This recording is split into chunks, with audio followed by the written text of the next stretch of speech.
Hello guys, welcome back to online Shikshan. I hope आप सब अच्छे होंगे और अपनी तैयारी भी अच्छे से कर रहे होंगे। सो देखिए, आज हम हिंदी के कुछ इम्पोर्टेंट बहुविकल्पीय प्रश्नों को हम डिस्कस करेंगे। और अगर आपको भी ये करना है कि जिस क्वेश्चन का आंसर आपको पता है उसे कमेंट बॉक्स में बताना है। इससे आपको पता चल जाएगा कि आपकी कितनी अच्छी तैयारी है और आपको कितनी ज़्यादा मेहनत की ज़रूरत है। तो देखिए, यहाँ पर एक क्वेश्चन बहुत इंपॉर्टेंट है और आपके बुक से ये सभी क्वेश्चन सेलेक्ट किए गए हैं। और लाइट, तो चलिए शुरुआत करते हैं। जो फर्स्ट क्वेश्चन है, भाषा किस धातु की बनी है? तो आप इसका आंसर बताइए, भाषा किस धातु की बनी है? तो जिसका राइट आंसर होगा ए, भास। जो भाषा है संस्कृत शब्द के भास धातु से बनी है। ऑलराइट, अब देखिए नेक्स्ट क्वेश्चन, भाषा कितने प्रकार की होती है? भाषा होती है 2 प्रकार की। भाषा कितने प्रकार की होती है? 2 प्रकार की। ठीक है, अब देखिए नेक्स्ट क्या है? जब भाषा बोलचाल की भाषा एक मात्र रहती है तो उसे क्या कहते हैं? तो उसे क्या कहते हैं? तो उसे कहते हैं बोली। ठीक है, जो हमारी आम बोलचाल की भाषा होती है तो ये क्या होती है? ये होती है बोली। पाणिनि का व्याकरण ग्रंथ कौन सा ग्रंथ है? तो देखिए, यहाँ पर क्या बोला गया है कि व्याकरण ग्रंथ के बारे में बोला गया है कि पाणिनि का व्याकरण ग्रंथ कौन सा है। आपको क्वेश्चन को बहुत ध्यान से पढ़ना है क्योंकि ये बहुत ही बारीकी से क्वेश्चन लिए गए हैं। तो पाणिनि का जो व्याकरण ग्रंथ है ये है शब्दानुशासन। ऑलराइट, अब देखिए नेक्स्ट क्वेश्चन, बोलचाल की भाषा किसकी सहायता से साहित्यिक भाषा बनी? देखिए, कुछ इसका जो आंसर है ये भाषा से भी दे रही है। ठीक है, तो इसका जो राइट आंसर हो जाएगा, क्या हो जाएगा? व्याकरण से। आपको इसको लॉजिकली भी समझना है कि जो ये भाषा के रूल्स वगैरह होते हैं ये हिंदी के व्याकरण में होते हैं। तो बोलचाल की भाषा को साहित्यिक भाषा कौन किसकी सहायता से बनाया जाता है? व्याकरण की सहायता से। तो आप इसका आंसर ऐसे भी दे सकते हैं। भाषा को व्यापक एवं चिरस्थायी रूप किससे मिलता है? तो बताइए किससे मिलता है? इसका आंसर क्या हो जाएगा? व्याकरण से। ठीक है, जो व्याकरण ही भाषा को सौंदर्य पूर्ण बनाता है। हिंदी का व्याकरण किस भाषा के व्याकरण पर आधारित है? हिंदी का व्याकरण किस भाषा पर आधारित है?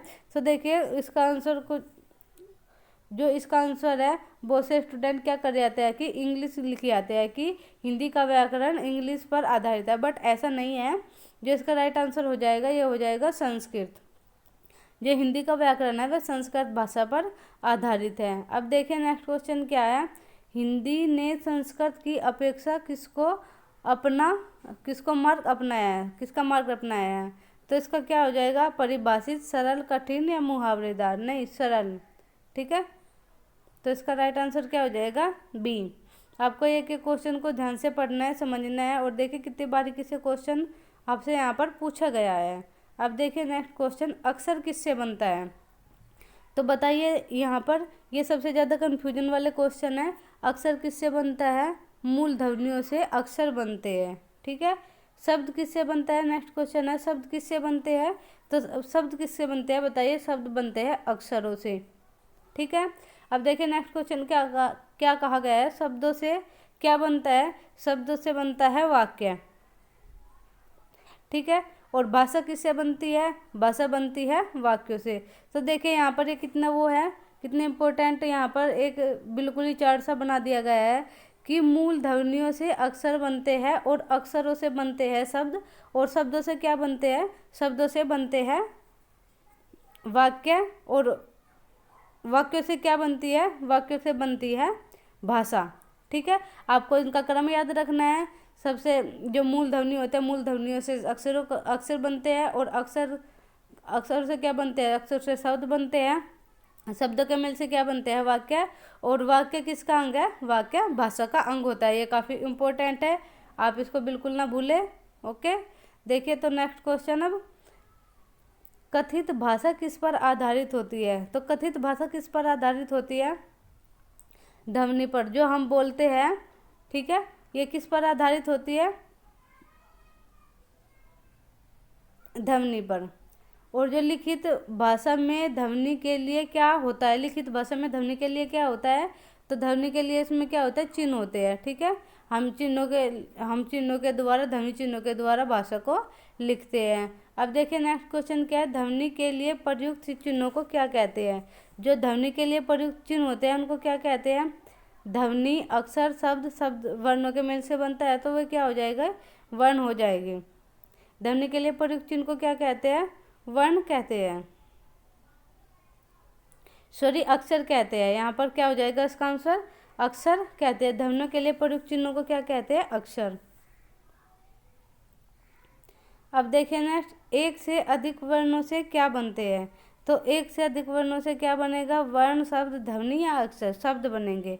एक से अधिक वर्णों के मेल से क्या बनते हैं, शब्द। अब देखिए इसका नेक्स्ट क्वेश्चन, एक से अधिक शब्दों से क्या बनते हैं, एक से अधिक शब्दों से वाक्य बनते हैं। ये काफ़ी इंपॉर्टेंट है, पहले भी ये क्वेश्चन आया है यहाँ पर। नेक्स्ट क्वेश्चन डिस्कस करते हैं, व्याकरण के कितने भाग होते हैं। व्याकरण के 3 भाग होते हैं। और जो व्याकरण का मुख्य भाग कौन सा होता है, जो व्याकरण का सबसे मुख्य भाग होता है वो वर्ण विचार में होता है। ठीक है, सबसे ज़्यादा क्या इम्पोर्टेंट है, वर्ण विचार। ओके, अब देखिए नेक्स्ट क्वेश्चन, किनमें वर्णों के भेद आकार उच्चारण एवं संयोग या संधि से हुए उनके रूप परिवर्तनों पर विचार होता है। तो देखिए वर्णों के भेद के बारे में बात की गई है, तो इसका आंसर क्या हो जाएगा, वर्ण विचारों में। नेक्स्ट देखिए, किसमें शब्दों के भेद रूपांतरण व्युत्पत्ति आदि पर विचार होता है। तो इसका जो आंसर क्या हो जाएगा,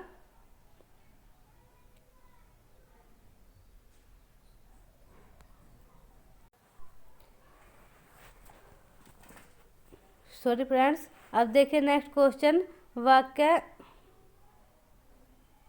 नहीं, इसका आंसर हो जाएगा ध्वनि विचार में। और राइट, अब देखिए नेक्स्ट क्वेश्चन, वाक्य बनाने का नियम वाक्य खंड वाक्य भेद इत्यादि का विवेचन किस विधा में होता है।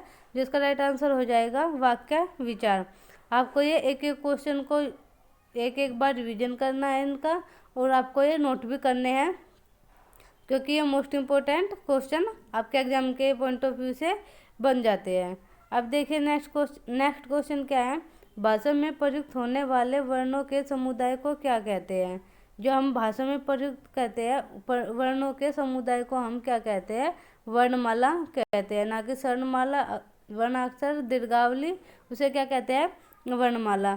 और हिंदी वर्णमाला में कुल कितने वर्ण होते हैं। अगर बात की जाए वर्णों की, तो हिंदी वर्णमाला में कुल 44 वर्ण होते हैं। अब देखिए क्ष, त्र और ज्ञ किस कोटि में आते हैं। तो जो ये वर्ण होते हैं ये आते हैं संयुक्ताक्षर में। और राइट, ये जो होते हैं ये दो दो वर्णों के मेल से बने होते हैं, तो ये क्या होते हैं, ये संयुक्ताक्षर होते हैं। वर्णों के कितने भेद होते हैं, तो वर्णों के 2 भेद होते हैं, स्वर और व्यंजन। ठीक है, हिंदी वर्णमाला में कुल कितने स्वर होते हैं, ये इम्पोर्टेंट है। कहीं पर 13 दिया गया होता है, कहीं पर 10 दिया गया होता है, लेकिन हिंदी वर्णमाला में कुल 11 स्वर होते हैं, आपको याद रखना है। और हिंदी में कुल कितने व्यंजन होते हैं, हिंदी में जो हिंदी के व्यंजनों की संख्या है वह है 33। ठीक है, 33 हिंदी में कुल व्यंजन होते हैं। फिर संयुक्त अक्षर होते हैं, उन सभी को काउंट करके टोटल 52 वर्ण बन जाते हैं। बिना किसी की सहायता से जिनका उच्चारण होता है उन्हें क्या कहते हैं। बिना किसी की सहायता से जिनका उच्चारण होता है उन्हें स्वर ध्वनियाँ कहते हैं। ठीक है, देखिए यहाँ से स्वर की परिभाषा भी पता चल रही है कि स्वर बिना किसी की सहायता से जिनका उच्चारण होता है वे क्या होते हैं, स्वर होते हैं। और स्वरों की सहायता से जिनका उच्चारण होता है वे क्या होते हैं, वे होते हैं व्यंजन।